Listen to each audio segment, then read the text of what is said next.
खुलुमबाय बयखौबो आङो दा दंफैयो राङापारा टाउनाव एमसिएलए सन्जय सरगियारि बिथाङा खौरांगिरिनि सिगाङाव बिटिसिनि बारग' चिफ मानावग्रा हाग्रामा महिलारिनि सोमोन्दै माखासे बाथ्रा बुंनायखौ बे समावहाय नुनो मोननाय जादों। थारैनो बिथाङा खौरांगिरिनि सिगाङाव मा बाथ्रा फोरमायदों नोंथांमोना बिथांनिफ्रायनो खोनासंनानै लादो। এই 4টা বছৰত আমাৰ ইউপিপিএল চৰকাৰ আৰু লগতে প্ৰমোদ বড়ো ডাঙৰীয়াৰ নেতৃত্বত যি চৰকাৰ চলি আছে আৰু এই চৰকাৰ যি কাম কাজৰ ক্ষেত্ৰত বিশেষ কৰি খুব ভাৰতৰ আৰু আমাৰ অসমৰ আৰু ৰিজনেল যিসকল নেকি খুব মানে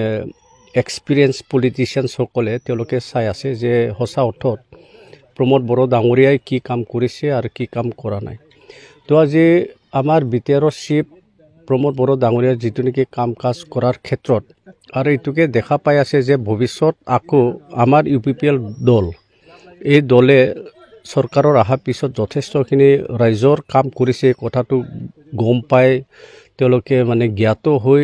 আজি বিপিএফ দলৰ ফালৰ পৰা যিসকল নেকি এটা সময়ৰ আমাৰ হাগ্ৰামা মহিলাৰী ডাঙৰীয়াৰ লগত লেফ্ট হেণ্ড ৰাইট হেণ্ড তাৰপিছত থিংক টেংক হিচাপে কাম কৰি আহিছিলে আৰু তেওঁলোকে আজিৰ তাৰিখত প্ৰমোদ বড়ো ডাঙৰীয়াৰ যি মানে কাম কৰাত আৰু ইউপিপিএল দলত তেওঁলোকে এই কাৰণে যোগদান কৰিছে। এতিয়া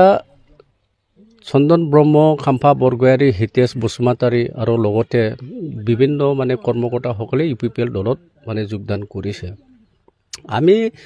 কেতিয়াবা ছ'চিয়েল মিডিয়াত আমি দেখিবলৈ পাওঁ, আমি ইলেক্ট্ৰনিক মিডিয়াবিলাকত আমি দেখিবলৈ পাওঁ যে চন্দন ব্ৰহ্ম ডাঙৰীয়া লগতে খাম্ফা বৰগোহাঁই ডাঙৰীয়া তেওঁলোকক বোলে ইউপিপিএল দলত মানে CID হিচাপে পঠাই দিছে, কেতিয়াবা এজেণ্ট বুলি মানে পঠাই দিছে হাগ্ৰামা মহিলাৰী ডাঙৰীয়াই। তো এই ক্ষেত্ৰত মই এই কথাটোকে ক'ম, তাৰমানে নিজেও তাৰমানে আহি আছে নেকি ইউপিপিএলত, তাত এটা কুৱেশ্যন মানে দেখা যায়। তাৰমানে আগতীয়াকৈ তেওঁলোকক পঠাই দিয়া মানে মেছেঞ্জাৰ পঠাই দিয়া, তাৰমানে ইউপিপিএল দলটো তেওঁৰ কাৰণে যদি স্পেচ যদি দিয়ে তেতিয়াহ'লে নিশ্চয় হাগ্ৰামা মহিলাৰী তেওঁ প্ৰস্তুত হৈ আছে নেকি ভিতৰত যে ইউপিপিএল দলত যোগদান কৰিবৰ কাৰণে। তো হাগ্ৰামা মহিলাৰী ডাঙৰীয়াই যদি BPF এৰি ইউপিপিএল দলত যদি যোগদান কৰে 2026 চনত আমাৰ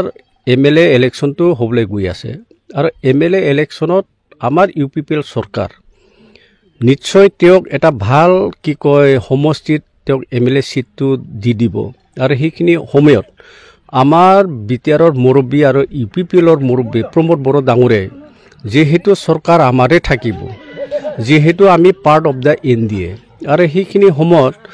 যি হাগ্ৰামা মহিলাৰী ডাঙৰীয়াই যদি ইউপিপিএল দলত তেওঁ যোগদান কৰে আৰু যোগদান কৰাৰ পিছত তেওঁক MLA একটা চিট ভাল চিট য'ত নেকি তেওঁ আৰামছে জিকি যাব পাৰে, এই চিটখন জিকি যোৱাৰ পিছত আজিৰ তাৰিখত আমি ইউপিপিএল দল আৰু নিশ্চয় প্ৰমোদ বড়ো ডাঙৰীয়া আৰু আমাৰ মুৰব্বী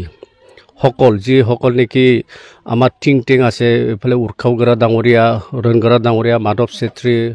ৰাজু নাৰ্জাৰী আৰু বহুত ডাঙৰ মানে লিডাৰসকলে এনেকুৱা এটা মানে চিন্তা কৰিব পাৰে যে আমাৰ অসমত এতিয়া ডেপুটি চিফ মিনিষ্টাৰৰ প্ৰয়োজনটো আছে। এইটো কাৰণে বিটিআৰ অঞ্চল ফালৰ পৰা হাগ্ৰামা মহিলাৰী যদি আমাৰ ইউপিপিএলত যোগদান কৰি তেওঁ যদি নিৰ্বাচন খেলে 2026 চনত তেতিয়াহ'লে তেওঁৰ কাৰণে অসমত আমি ডেপুটি চিফ মিনিষ্টাৰৰ কাৰণে হাগ্ৰামা মহিলাৰীক আমি